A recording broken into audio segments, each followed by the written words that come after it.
What's going on, people? Gully Chris Reactions in the house.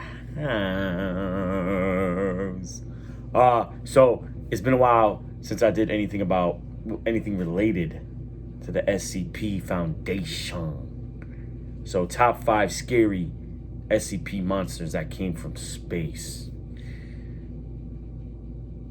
I'm ready. Maybe I know them already. I've done some, I've watched, like I said, I've watched the gameplay already. And now there's like different, maybe there's like sequels, or there's like different types of, now there's like maybe a change them. There's like a modern version, especially like with SCP, what's his name? They call him Peanut, the one that if you stop staring at him, he fucking cracks your neck, and he's all over the game because he travels every time someone blinks anyway. So it's just like he can never go away. Because you can blink, and I think he can end up in like the fucking shaft, because the shaft, yeah, great, you know what I mean, the fucking ventilations or whatever, I don't fucking know. He can end up anywhere. He can end up in your fucking ass if you blink.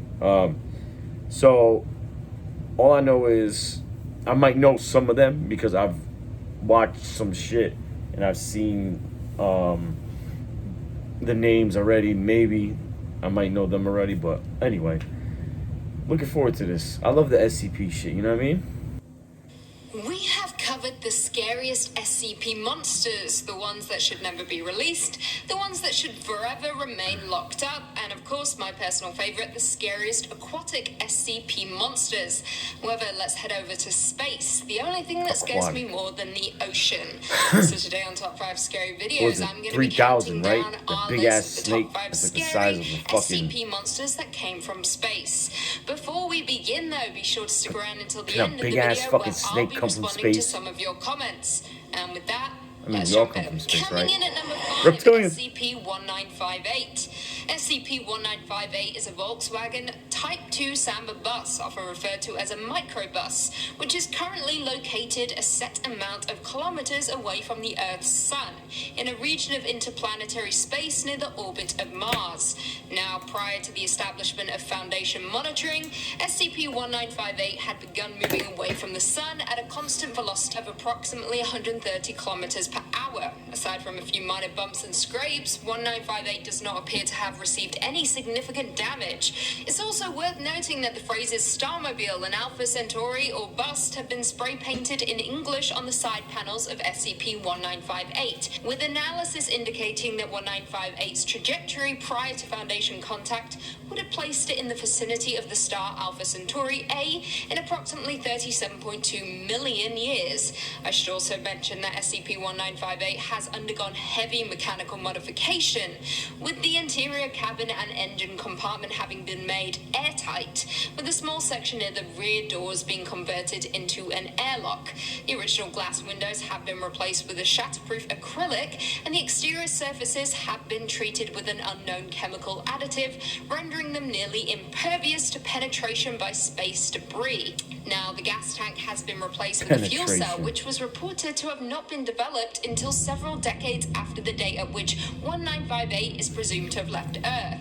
Very fishy indeed. The means by which SCP-1958 left the Earth's surface is currently unknown, and an examination of police reports and newspaper archives indicates that several bright lights and sonic booms were reported by residents of San Francisco on the evening of July 4th, sometime in the 50s, during Independence Day fireworks. Since a redacted date, SCP-1958 has been placed in a stable orbit of Earth's sun, and is not currently visible from Earth by the naked eye. Don't look, you'll go blind. Coming in at number 4, SCP-1959.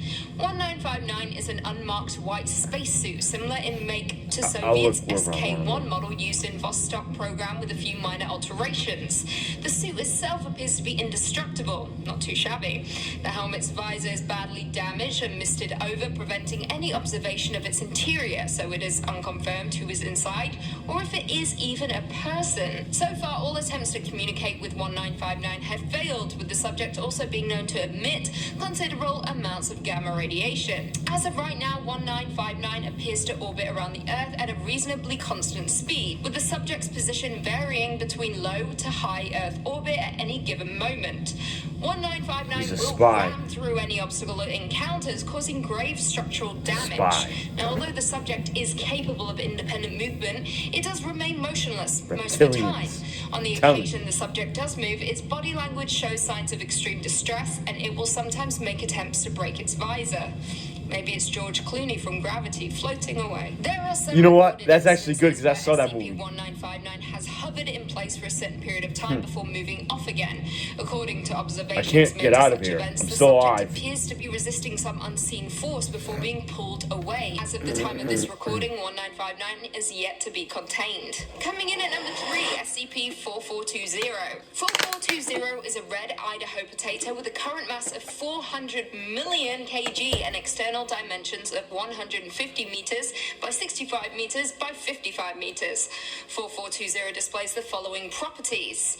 4420 recuperates moisture shrinkage by generating a random amount of solid potato matter. During this event, a random Idaho citizen's drinking water transforms into a starch-rich potato-flavored water, granting the ability to commune with potatoes for 3 to 10 hours upon consumption. Number 2, exposure to visible EM radiation produces potato matter of a randomized form. The new matter relates to potatoes at various conceptual levels, be that immediate or vague. Number 3, 4420 displays an innate immunity to decay. And number 4, 4420 consumes food and organic waste within a 2-meter wide area. Any organic matter entering this area transforms into a potato tuber of equal mass, which teleports into 4420. At the time of this recording, 4420 has been growing for approximately 22 years. As of right now, 4420 is currently contained 150 meters from Site 82 in a localized artificial pocket dimension housed in Tentative Containment Module 819. Therefore, it's still space. Coming in at 2, SCP-2399. 2399 is a massive, complex mechanical structure currently located in Jupiter's lower atmosphere. Since its visual discovery in 1963, 2399 has been observed to use highly advanced antimatter-based weaponry to create special disruptions observable as a large red vortex, commonly known as the Great Red Spot.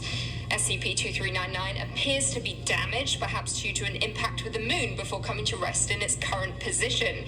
It has also been observed releasing a multitude of small octopoid repair drones in efforts to repair the damage it has taken. Some of these drones will remain near 2399, while others will patrol nearby moons or deeper into the gases of Jupiter itself, in search of parts that 2399 is missing.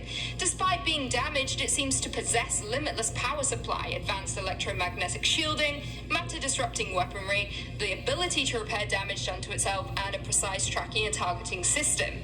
Due to its location and nature, physical means of containment are currently impossible. Implanted Foundation agents in major observatories are to contain footage or images of 2399. An ongoing misinformation campaign is in effect, which has thus far been able to completely suppress the knowledge pertaining to 2399 from public awareness. Foundation satellites in orbit around Jupiter are to maintain constant vigilance of 2399's reconstruction efforts and make all attempts to hinder that process should 2399 reach a minimum of 75% completion. In the event of surpassing 75% or an information breach in the jamming perimeter, necessary Foundation personnel will engage with 2399. And finally coming in at number 1, SCP-3003. 3003 is an Earth-sized planet orbiting HIP 56948, a G-type main sequence star located 208 light-years from Earth. Several anomalies of note are located on 3003 and have been given appropriate sub-designations. SCP-3003-1 is a beetle-like organism that is native to 3003 that parasitizes humans when infected by SCP-3003-2. 3003-2 is an amoeba-like microorganism that infects humans and SCP-3003-1, affecting the behavior of both. 3003-3 is a technologically advanced civilization on 3003, composed of SCP-3003's entire native population of 30 billion humans. All are parasitized by SCP-3003-1. SCP-3003-4 is a device that enables the creation of a traversable portal between 3003 and Earth. 3003 is 3% heavier than Earth and has a rotational period of 30 hours and orbits hit 56948 at a distance of 0.9 AU. 3003 has a biosphere that is biochemically compatible with that of Earth, though no known organisms other than humans are native to both planets. Almost all biological processes found on Earth are also found on 3003. Genetic analysis of life from SCP-3003 suggests the presence of a single ancestor roughly 3.1 billion years ago, with subsequent life evolving naturally. This is suspected but not confirmed to be the result of some anomalous property of Planet looks like a 3003 peach. itself. Looks like a butt. You see, The it's like risk two of cheeks and a introducing crack in the invasive middle. species from one environment The to the booty other is planet. addressed by current containment You procedures. call it the booty planet. This has thus far been averted by microorganism. The presence of invasive microorganisms has not been discounted. Oh, man. Well, there we have it. Do you guys agree with our list? Look Were at there all any this SCPs sexiness. from space that we missed? Leave us all your thoughts and feelings in the comments down below, and perhaps we can do a part 2. Before I go, though, I just want to respond to a few comments from one of our last videos. Top 5 scary cryptid stories you need to read more about. Clay Weekly said, at the dawn of time, when the world began, the serpent gave a gift to man. All hail Lucy. All hail me indeed. God bless. A Beautiful Twisted Mind said, bring back Jack, you pale demon. Look, I didn't make him go back to the UK.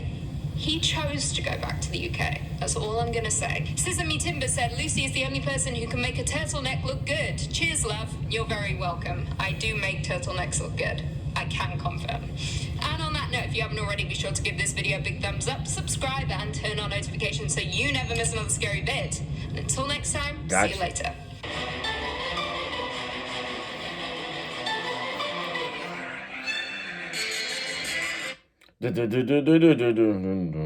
Wait, I just went from SCP shit to Silent Hill. But yeah, that was pretty cool. Yeah. I like watching stuff about the SCP thing. You know what I mean?